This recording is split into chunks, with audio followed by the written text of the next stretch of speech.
ভূতনাথের হানাবাড়ি, যার নাম পুতুল বাড়ি।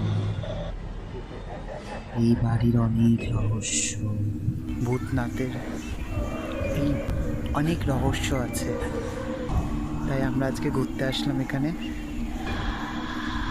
সবাই দেখো কেমন লাগছে, কমেন্ট একটু জানিও।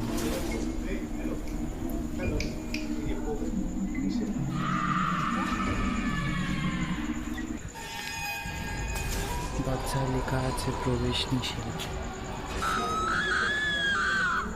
এই বাড়িতে কেউ ঢোকে না।